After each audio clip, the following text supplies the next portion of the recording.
एक गृहिणी के दिन की शुरुआत होती है उसके घर के मंदिर से या फिर उसके किचन से स्टार्ट होती है। मतलब हमारे घर की शुरुआत होती है एक मंदिर से, पूजा पाठ वगैरह करके। इसके बाद आ जाती हूँ किचन में। आज कुछ हेल्दी सी चीज़ें बनाने वाली हूँ। कल अनहेल्दी बना था, जैसे कि कल समोसा बनाई थी तो सब ने खाया समोसा और सबको बहुत काफ़ी पसंद भी आया था। बट ये हुआ था ना कि मतलब जो एक दिन ऑयली चीज़ खा लेते हैं तो दूसरे दिन सब लोग कुछ हेल्दी मांगने लगते हैं खाने के लिए। सुबह मैंने बनाया था इडली चटनी बनाई थी नारियल की, और इसके बाद मैं वापस से मैंने लंच के लिए कुछ हेल्दी सा ही बनाने वाली हूँ। तो आज मैं बनाने वाली हूँ सुपर हेल्दी सुपर टेस्टी दलिया, जिसमें बहुत सारी सब्जियाँ हम ऐड करेंगे और दलिया ऐड करेंगे।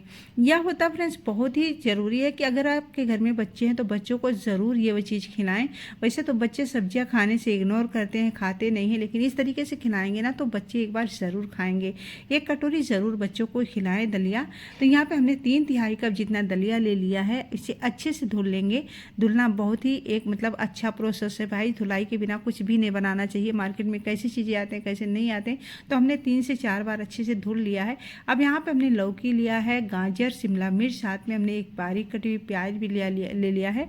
तो ये रही अपनी सब्जियाँ। आपके पास जितनी भी सब्जियाँ हैं वो डाल सकते हैं, गोभी, टमाटर, मटर, सब कुछ इसमें ऐड कर सकते हो, कोई दिक्कत नहीं है, बिल्कुल भी आसानी से बन जाएगा। 1 चम्मच जितना ऑयल डाल रही हूँ कुकर में, जिसमें हम जीरा और हींग का तड़का लगाएंगे। जैसे जैसे तड़का चटकेगा हमने इसमें प्याज ऐड कर दिया है। प्याज को थोड़ा सा भुनेंगे। इसके बाद हम इसमें डाल लेंगे जो है हरी मिर्ची तीखे के लिए। अगर आप बच्चों के लिए बना रहे हो जो है तो तीखा स्किप कर सकते हो। अच्छा बिल्कुल भी नहीं है कि आपने तीखा डालना ही डालना है। जब प्याज अच्छे से पक गया है तब हम इसमें सभी सब्जियों को ऐड कर देंगे। आप जितनी सब्जियां चाहें फ्रेंड दलिया में डाल सकते हो, बिल्कुल भी ऐसा नहीं लगता है कि हाँ इसमें हमने सब्जी ज़्यादा डाल दिया इसलिए अच्छी नहीं बनी है, क्योंकि सब्जियां बहुत ही अच्छे से पक जाती है। अब सब्जियां डालने के बाद हमने इसे 2 मिनट तक अच्छे से भून लेना। फ्लेम को बिल्कुल हाई रखेंगे। 2 से 2.5-3 मिनट तक हमने इसे भून लेना है। तो अच्छे से सब्जियों में क्रंच बना रहता है जब हम हाई फ्लेम पे भूनते हैं। अब सब्जियां अच्छे से पक गई है, हम इसमें डालेंगे हल्दी और टेस्ट के हिसाब से नमक डाल देंगे और वापस से बस कुछ सेकंड तक हमने इसे भून लेना है। बाकी अब ये बिल्कुल तैयार हो गए हैं। तो अब हम इसमें डालेंगे दलिया जो हमने धुल के रखा था, और दलिया को हमेशा 10 मिनट पहले से ही भिगा के रख दीजिए, ये बड़ा अच्छे से फूल भी जाता है। अब इसे अच्छे से मिक्स कर देंगे। अब हम इसमें पानी डालेंगे। तो जैसे कि हमने 3/3 कप मैंने कहा दलिया लिया है, तो इसे कम से कम इसमें 4 कप जितना पानी हम डाल लेंगे। तभी हमारी जो दलिया है ना तो इतना परफेक्ट होगा, ना तो आपका दलिया गाढ़ा होगा ना तो पतला होगा। तो हमने इसमें 4 कप पानी डाल दिए हैं। अब हम इसे कुकर का ढक्कन लगा देंगे कैप, और इसे 3 से 4 सीटी आने देते हैं। और उसके बाद हम वापस से इसे देखेंगे कि दलिया पकी है या नहीं। अच्छा फ्रेंड्स, जब खाना बनाते हैं तो बहुत सारे हमारे काम जो है फैले रहते हैं, तो इसी तरह से साथ साथ जो है अपने काम को जो है निपटाती रहती हूँ, क्योंकि करना तो जब खुद को ही है तो काम को फैलाना क्यों। काम को साथ साथ समेटते रहने से किचन भी काउंटर साफ लगता है, और ये होता है कि हमें बहुत ज़्यादा काम का लोड भी नहीं पड़ता है। तो साथ साथ चीज़ें होते रहते हैं तो बहुत ही ईजी तरीके से काम हो जाता है। दलिया में हमारे बातों बात में यहाँ पे 3 सीटी लग गई है। तो चलिए अब दलिया को हम देख लेते हैं कि इसका क्या हालचाल है। ठीक है, तो दलिया हमारी पक गई है फ्रेंड्स। अब इसे देखेंगे तो बस वही होता है कि फ्रेंड्स इसे मैंने कहा कि काम को अपने इंजॉय करके करें, कि मतलब ऐसा नहीं कि कुछ गुनगुनाते रहें, अपने मनपसंद के गाने लगा लें। और अपने घर के काम को ना कभी ऐसा नहीं समझना चाहिए कि मैं मजबूरी में कर रही हूँ, क्योंकि मजबूरी में अगर हम करेंगे तो हमारे मन में चिड़चिड़ाहट रहेगा, और ऐसे में परिवार में बिल्कुल भी अच्छा फील नहीं होगा। बच्चों पे बहुत ही बुरा असर इन सारी चीज़ों को पड़ता है। कई बार तो महिलाएं किसी और का गुस्सा अपने बच्चों पे निकाल देती हैं, उन्हें पीट देती हैं, जबकि ये बिल्कुल रॉन्ग है। अपने मन को शांत रखें, अपने बच्चों को ना पीटें। मैंने कई बार देखा फ्रेंड्स, किसी और का गुस्सा अपने बच्चों पे सब निकाल देती हैं, जो कि वो बिल्कुल रॉन्ग है, राइट नहीं है। तो इस चीज़ का हमेशा ध्यान रखना चाहिए। लेकिन ये सारी चीज़ें पॉसिबल जब हो पाएंगे जब आप अपने काम को अच्छे से करके समय से तैयार करेंगे, तभी हो पाएगा। सो फ्रेंड्स, बातों बात में हमारी जो है दलिया भी तैयार हो गई है। मैं ये कोई मनगढ़ंत कहानी नहीं बताती हूँ फ्रेंड्स, आपको जो जीवन में बीता है वही बीती बताती हूँ आपको। ऐसा नहीं कि मतलब मैंने कुछ ऐसा बोला है जो हमें मनगढ़ंत कहानी बना के। लाइफ है सबको, और जैसे हम भी गृहिणी हैं, हम भी बहू हैं, बेटी हैं, आप सभी लोग हैं, तो सबके साथ यही होता है। हर लड़की एक बहू होती है। तो बस वही चीज़ें आपके साथ शेयर कर लेती हूँ। और फ्रेंड्स यहाँ पे मैं एक चीज़ बनाती हूँ जो मेरे परिवार में सभी को बहुत ज़्यादा पसंद है, वो है ये टमाटर की चटनी। टमाटर की चटनी हमारे घर में सभी को पसंद है। हमारी सासू अम्मा को जो है दली राजमा छोले मतलब बहुत सारी चीज़ें हैं जो उनको बिल्कुल भी नहीं पसंद आते हैं, तो मैं इस तरह की चटनी बना के दे देती हूँ ना, बहुत ही प्यार से खा लेती हैं हमारे घर में। तो यहाँ पर हमने 4 टमाटर लिया, जिसे हमने 2 भाग में कट कर लिया, आप लोग देख ही रहे हैं। 15-20 कलियाँ छोटे छोटे साइज़ के लहसुन थे, तो इसको मैंने छिलके डाल दिया। इसी के साथ एक सूखी लाल मिर्ची डाल दिया है। 5 मिनट तक हमने इसे ढक के लो फ्लेम पे इसे ढक दिया था। ये बिल्कुल अच्छे से टमाटर जो है ना सॉफ्ट हो गए हैं। अब इसका जो टमाटर के स्किन है हम इसे हटा देंगे। बिल्कुल इसी तरीके से ये निकल जाता है। और जब टमाटर को कट करें नहीं से, जिससे हमने इसे जड़ कट किया है, तो वो जड़ ज़रूर कट कर लें, तो टमाटर जो है निकलने में इसका जो छिलका वो बहुत आसानी होता है। हमने इसमें एक सूखी लाल मिर्ची डाली थी, वो तो बिल्कुल वैसे के वैसे रह गई, बिल्कुल भी नहीं पकी। यहाँ पे हम ले रहे हैं फोक चम्मच, और इसी की सहायता से हमने इसको चटनी को बिल्कुल अच्छा मैश कर लेना है। अच्छा, एक बार होता है कई लोग ना मिक्सर जार में पीस लेते हैं, तो बिल्कुल उसमें मत करिएगा, क्योंकि जो टेस्ट ऐसे आएगा वो उसमें नहीं आएगा। आप इसे गिलास से कटोरी से भी इस तरह से मिक्स कर सकते हो, ऐसा नहीं कोई फोक चम्मच हो तभी करना है, ठीक है। तो इसमें हम डालेंगे एक प्याज बारीक कटी हुई, टेस्ट के हिसाब से नमक, थोड़ी सी इसमें कश्मीरी लाल मिर्ची पाउडर, साथ में हरी मिर्ची डालेंगे भाई ढेर सारी, क्योंकि चटपटा हमारे घर में ना सब लोग बहुत चटपटे खाते हैं। तो इसमें हमने आधा नींबू निचोड़ दिया, साथ में धनिया की पत्ती ऐड कर दी है। बस इसे मिक्स कर दो, हमारी बिल्कुल बढ़िया वाली चटनी बनके तैयार है। और फ्रेंड्स इस चटनी को आप दाल चावल के साथ खा सकते हो, या पूरी पराठा से खा सकते हो। और सबसे अच्छी बात है ना, अगर आपने चटनी चावल खा लिया तो सच में मज़ा ही आ जाता है। तो ज़रूर इस तरह से आप बनाइए, इंजॉय करें।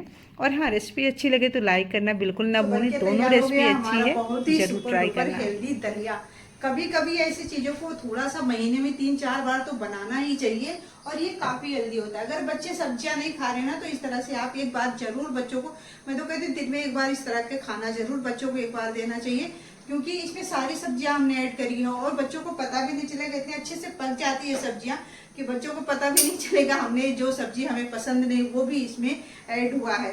तो इस तरह से आप बना के बच्चों को खिला सकते हो। और इसके बाद मैं आ गई थी आगे वाले रूम में, जहाँ पे मेरा सिलाई वगैरह चलता है। तो इस रूम में मैं सिलाई वगैरह करती हूँ फ्रेंड्स, और यहाँ पे अपना मशीन भी लगा रखी हूँ। तो जो काम रहता है यहीं पे कर लेती हूँ। तो मुझे आज कुछ काम है, पॉइंट पे आती हूँ। यहाँ पे मुझे साड़ी में फॉल लगाना है, तो मुझे 3 साड़ी में फॉल लगाने हैं, और ब्लाउज 2-3 सिली थी 3-4 दिन पहले, जिसका मैं अभी काज बटन तुरपाई भी नहीं कर पाई हूँ। तो वो सारी चीज़ें आज करना है। छोटे छोटे जो काम होते हैं पड़े रह जाते हैं। खाना वगैरह बना के, मतलब जैसे मैंने कहा ये गृहिणी का दिन की शुरुआत, तो मैंने दिन की शुरुआत तो किचन और मंदिर से करी, लेकिन दिन की अंत जो होगा यहीं से होगा, क्योंकि अब ये सारे काम करने में मुझे शाम हो जाएंगे। और इस समय बज रहे हैं लगभग 12:30, और 12:30 बजे से मैंने ये काम जो स्टार्ट किया है। तो गाड़ी जस्ट सामने है, तो मतलब इस, और ये जो साड़ियाँ होती है फ्रेंड्स, जो टाइट वाली साड़ियाँ होती है ना, उसमें तो फॉल लगाना बड़ा इजी होता है। बट जो ये लूज वाली अम्मा लोगों की साड़ियाँ होती हैं, ये बड़ी लूज सी होती है, बड़ी सॉफ्ट होती है ना, तो इसमें थोड़ी सी दिक्कत होता है। तो मैं क्या करती हूँ ना, मैं बहुत ज़्यादा परेशान नहीं होती हूँ। मैं क्या करती हूँ, मशीन से डायरेक्ट लगा देती हूँ, और बड़े अच्छे से हो जाता है। और एक बार ये फॉल लगाने में ज़्यादा से ज़्यादा 5 से 7 मिनट ही लगते हैं। तो ये अम्मा की लूज वाली साड़ियाँ हैं, जिसमें मैं बिल्कुल भी हाथ से इस्तेमाल नहीं करूँगी। मैं यहाँ पे मशीन से दोनों तरफ से फॉल लगा के तैयार करूँगी। तो सबसे पहले एक बित्ता के लगभग इसे छोड़ दीजिएगा, और इसके बाद यहाँ पे जो है मतलब 5-6 इंच के बराबर इसे छोड़ दीजिएगा। और इसके बाद यहाँ पे इस तरह से नाप लीजिए, कोई निशान लगाने की ज़रूरत नहीं है फ्रेंड्स। आपकी साड़ी में फॉल लगी होगी तो आप देख लीजिएगा, और यहाँ पे भी दिख रहा है कि मैंने कितना इसमें छोड़ा है, ठीक है। तो इस तरह से आप भी मतलब किनारे से ही सिलाई करना है। अच्छा, जब फॉल लगाए ना, तो ये चीज़ कई बार देखती हूँ कि उल्टा फॉल लगा देते हैं लोग, मतलब फॉल का जो धागा होता है निकलने वाला होता है वो ऊपर कर देते, तो धागा ऐसे निकलता है, तो बिल्कुल भी अच्छा नहीं लगता जब धागा निकलता है। तो जब लगाएं तो ध्यान से लगाएं फ्रेंड्स, मतलब उल्टा सीधा देख के ही लगाएं। तो देखिए हमने एक तरफ बिल्कुल अच्छे से किनारे से ही सिलाई करी है। अब मेरे पास पिन है नहीं कि मतलब पिनअप कर दूँ, तो सुइयाँ जो है ना 3-4 सुई, तो यहाँ पे मैं इस तरह से 3-4 सुई इसमें लगा दूँगी, ताकि सरकेगा भी नहीं और बड़े अच्छे से जो है फॉल लग जाएगा और ऐसा नहीं लगेगा कि मतलब यहाँ फॉल में झोल आ गई है, और ऐसा कुछ भी नहीं होगा। और इसे बस फटाफट से लगाते जाना है, लगाते जाना, और कुछ भी नहीं करना है। बट ये ध्यान रखिएगा दोनों कपड़ों को बिल्कुल बराबर पकड़ना है। ऐसा नहीं कि एक को हमने लूज कर दिया, एक को हमने टाइट कर दिया, ऐसे में तो झोल आ जाता है। पर धीरे धीरे आप करोगे ना, मतलब इसे सेट करके अच्छे से, धीरे से, अभी मैं यही दिखा रही थी आपको कि मतलब इसे अच्छे से सेट करके करोगे ना तो ईजिली ये हो जाएगा। मानती हूँ कि अगर पहली बार में नहीं होगा, दूसरी बार में नहीं होगा, तीसरी बार में 100% आप अच्छा फॉल लगा के तैयार करोगे। अच्छा, जब आप पहली बार लगा रहे हो ना तो जो इसका टाँके हैं ना थोड़ा लंबा कर दीजिएगा, ताकि जो अगर खोलना भी पड़े हमें तो बिल्कुल भी परेशानी हमें नहीं होगी खोलने में। तो छोटी छोटी चीज़ों का हम ध्यान रखेंगे। मैंने बिल्कुल किनारे से सिला था तो ज़रा सा इसमें खुला रह गया था, उसमें मैंने सिल दिया। और आप देख सकते हो फ्रेंड्स, ये लूज वाली साड़ी है लेकिन फिर भी इसमें ज़रा सा भी झोल नहीं, सिलवटे नहीं आए हैं। आप देख सकते हो कितनी फिनिशिंग के साथ ये लग के फॉल तैयार हुए हैं। अब पता भी चल रहा है कि हमने यहाँ से फॉल लगा। बिल्कुल पास से दिखा रही हूँ, धागे कुछ इस तरह से आ रहे हैं, आप देख सकते हो किनारे पे बिल्कुल हमने लगाया है इसका। और बिल्कुल भी नहीं पता चलेगा कि आपने इसे जो मशीन से लगा के तैयार किया। वैसे जैसे कहा मैंने, एक बार नहीं बनेगा, 2 बार नहीं बनेगा, तीसरी बार में तो इन्हें बनना ही पड़ेगा, ये मेरी गारंटी है। आप थोड़ी सी प्रैक्टिस ज़रूर कर लीजिएगा, ठीक है। कई बार होता है त्योहारों में हम साड़ियाँ वगैरह तो ले आते हैं, लेकिन क्या होता है ना कि फॉल नहीं लगा, पीको नहीं हुआ। तो फ्रेंड्स देखो, पीको का भी एक हम आपको बताते हैं आइडिया। जैसे कि एक साइड में हमारे जो आंचल वाली साइड होती है, आजकल हर साड़ी में बॉर्डर ही रहता है, तो आंचल वाली साइड में तो बॉर्डर रहता है, बचा एक साइड का हमें जहाँ से हम ब्लाउज कट करके निकालते हैं उसमें नहीं रहता है, कोई बॉर्डर वगैरह नहीं रहता है। तो उसे आप जैसे फॉल लगा रहे हो ना, तुरंत हाथ का हाथ मशीन पे सिल लो, आपको पीको करवाने की भी ज़रूरत नहीं। क्योंकि अच्छे से अगर सिलाई भी आपने कर दिया ना तो वो भी देखने में बहुत सुंदर लगता है। और सुंदर लगे या ना लगे वो तो लपेट में जाता है, उससे बिल्कुल भी आपको परेशान होने की ज़रूरत नहीं है कि मतलब ये तो हमने सिलाई कर दी। तो एक तरफ की सिलाई करवाने ले जाने से अच्छा है कि आप जैसे फॉल लगा रहे हो तुरंत उसे साथ के साथ सिल लो और फटाफट से अपनी साड़ी या किसी भी त्यौहार पे आप पहन सकते हो। कई बार होता है ब्लाउज तो मतलब कोई भी पहन लेते हैं, पर बिना फॉल लगे साड़ियाँ नहीं पहनी जाती है। कि जैसे मैंने पहले भी कहा, समय की मेरे पास बहुत ही कमी है, वरना मैं तीनों साड़ी में 3 तरह के फॉल लगाना बताई। अगर आपको 3 तरह के फॉल लगाना जानना है तो प्लीज़ हमें कमेंट करके ज़रूर बताएं, तब हम आपके साथ शेयर कर देंगे 3 तरीके का फॉल। फिलहाल तो भी हमारे पास उतना समय है नहीं, और अब हम जाएंगे मार्केट, कुछ चीज़ें लाएंगे। अभी रक्षाबंधन वगैरह मैंने जिससे कहा कि अभी त्योहारों की तैयारियाँ चल रही है, तो वही सारी चीज़ें आप जो है आपके साथ आजकल शेयर कर रही हूँ। तो साड़ी वगैरह यही तैयारी हो रही है, 3 छठी आ रहा, रक्षाबंधन, फिर जन्माष्टमी, तो सारे त्योहारों में नए कपड़ों की ज़रूरत तो पड़ेगी ही।